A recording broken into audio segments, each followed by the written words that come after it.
ଦେଖନ୍ତୁ ଏ ପାଣି ଭିତରେ ଜଣେ 14 ବର୍ଷର ବାଳକ ଆଉ ଜଣେ ଗୋଟେ ଜଙ୍ଗଲୀ ବାରହାର ସଂଘର୍ଷ।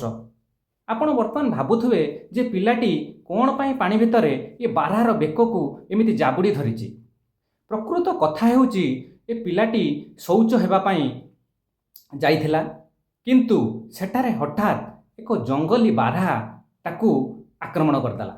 ଆକ୍ରମଣ କଲା ପରେ ସେ ସାହସିକତାର ସହିତ ପିଲାଟି କ'ଣ କରିଛି, ପାଣି ଭିତରକୁ ଲମ୍ଫ ପ୍ରଦାନ କଲା ବା ଡେଇଁ ପଡ଼ିଲା। ଡେଇଁ ପଡ଼ିଲା ପରେ ସେ ବାରହା ତାକୁ କାମୁଡ଼ିବା ପାଇଁ ସେ ପାଣି ଭିତରକୁ ଡେଇଁଲା। କିନ୍ତୁ ସବୁଠୁ ବଡ଼ କଥା ହେଉଛି ସେ ପିଲାଟି ତାର ସାହସିକତାର ପରିଚୟ ଦେଇଛି।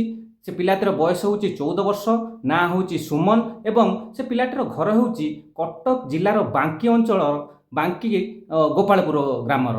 ସେ ପିଲା କ'ଣ କଲା, ସାହସିକତାର ସହିତ ସେଠୁ ବଞ୍ଚିବା ପାଇଁ ସେ ବାରହାର ବେକକୁ ଚାପି ଧରିଲା।